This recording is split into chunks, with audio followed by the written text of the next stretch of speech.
ప్రకాశం జిల్లాకు సంబంధించి ఇది కూడా ఇంట్రెస్టింగ్ ఫైట్ ఉన్న నియోజకవర్గాల జాబితాలో ఉంది.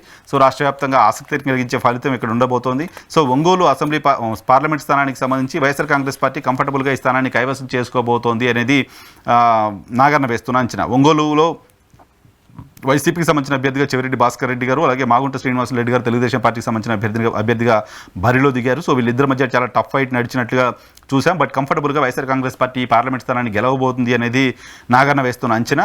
ఈ పార్లమెంట్ పరిధిలోని 7 అసెంబ్లీ నియోజకవర్గాలకు సంబంధించిన ఫలితాలను ఒకసారి చూస్తే దర్శిలో వైసీపీ గెలవబోతుందని, గిద్దలూరులో వైసీపీ గెలవబోతుందని, కనిగిరిలో వైసీపీ గెలవబోతుందని, కొండెపిలో కూటమికి సంబంధించిన అభ్యర్థి గెలవబోతున్నారని, ఇక్కడ ఆదిమూలం సురేష్ గారు వైఎస్ఆర్ కాంగ్రెస్ పార్టీకి సంబంధించిన అభ్యర్థిగా పోటీ చేశారు. బట్ ఆయన ఓడిపోయే పరిస్థితి ఉంటుందనేది నాగన్న వేస్తున్న అంచనా. మార్కాపురంలో చాలా టఫ్ ఫైట్ ఉన్నప్పటికీ వైఎస్ఆర్ కాంగ్రెస్ పార్టీకి సంబంధించిన అభ్యర్థి అన్న రాంబాబు అక్కడ విజయం సాధించవచ్చు అని చెప్తున్నారు. ఒంగోలులో కూడా టఫ్ ఫైట్ ఉంది, బట్ కూటమి గెలవచ్చు అని చెప్తున్నారు. బాలినేని శ్రీనివాసరెడ్డి గారు ఇక్కడ వైఎస్ఆర్ కాంగ్రెస్ పార్టీ అభ్యర్థిగా ఉన్నారు. చాలా టఫ్ ఫైట్ ఉంది, బట్ అక్కడ ఎడ్జి కూటమికి ఉంది అనేది నాగన్న వేస్తున్న సర్వే అంచనా. ఇక ఎర్రగొండపాలెంలో వైఎస్ఆర్ కాంగ్రెస్ పార్టీకి సంబంధించిన అభ్యర్థి తాటిపర్తి చంద్రశేఖర్ విజయం సాధించవచ్చు అనేది నాగన్న చెప్తున్నమాట. మొత్తంగా ఈ పార్లమెంటు పరిధిలోని 7 అసెంబ్లీ నియోజకవర్గాలకు గాను వైసీపీ 5 చోట్ల విజయం సాధించే అవకాశం ఉందని కొండెపి, ఒంగోలు సో ఇద్దరు మాజీ మంత్రులు బాలినేని శ్రీనివాసరెడ్డి గారు, ఆదిమూలం సురేష్ గారు మినహా ఆ జిల్లాలో పోటీ చేసిన, ఆ పార్లమెంట్ పరిధిలో పోటీ చేసిన మిగతా 5 వైసీపీ అభ్యర్థులు విజయం సాధించబోతున్నారనేది నాగన్న వేస్తున్న